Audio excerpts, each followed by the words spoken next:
Welcome back, everyone. We've got this heritage that we've taken apart. We've got the parts in for it, so we're going to put it back together today.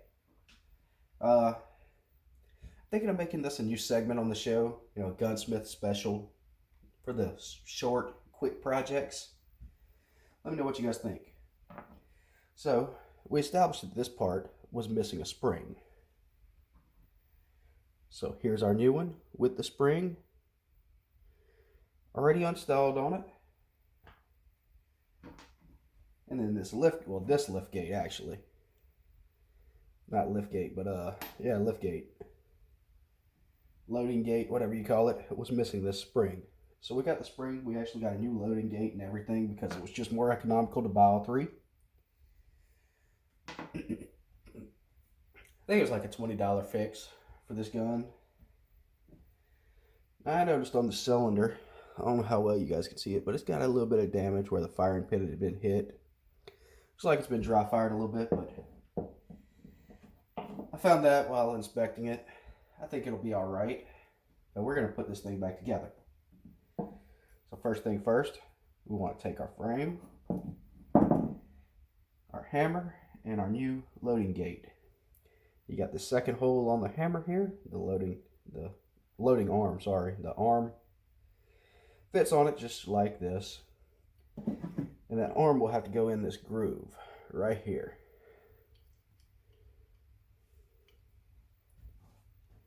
Arm fits on like so on the hammer, that bottom hole. And it fits in, that loading arm fits in right here where the hammer fits in the bigger spot. So we are going to slide it down. Look until we got that hole just about lined up. All right. Find our bigger bolt that went in there.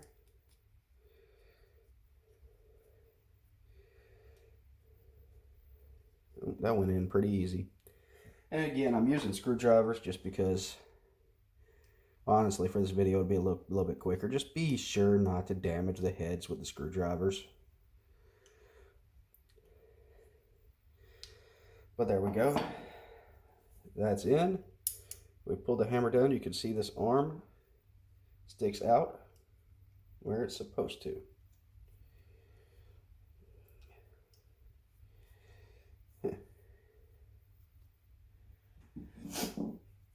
All right, let's put our new loading gate in. There's a little hole over.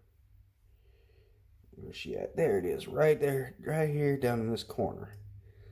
This thing has to fit in. And there we go. Okay, our plunger for it has to fit in. If you have it upside down, the flat part has to fit in first. The thinner part facing up. I don't know how well you guys can see it, but like that. Then we set our spring in on top of it. And I miss, of course. Set our spring in on top of it. And we're going to slide our frame back on.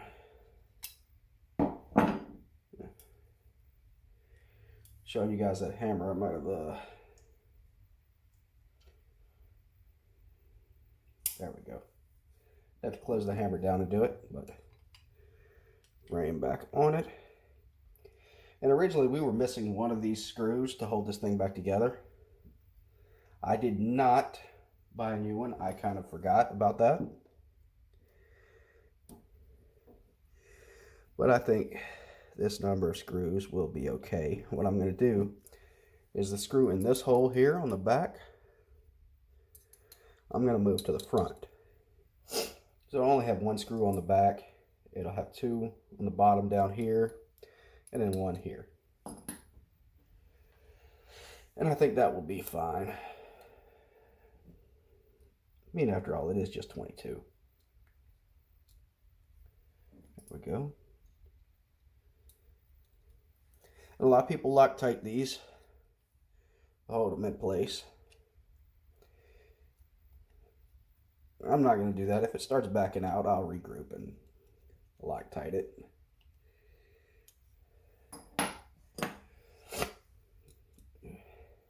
Our last screw.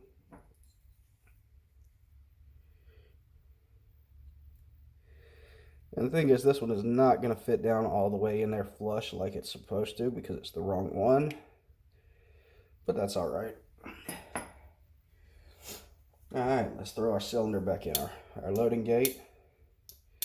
Got a good bit of tension on it. Let's see. Pop it down. Jolting the gun, it doesn't come open anymore, so that's a good thing. We got that fixed.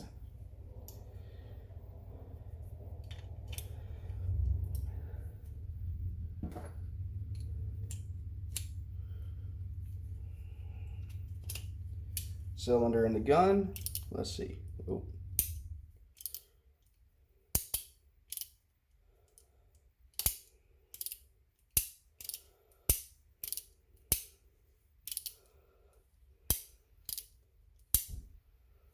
Everything seems to be turning pretty good. So we'll put the grips on, we'll be done.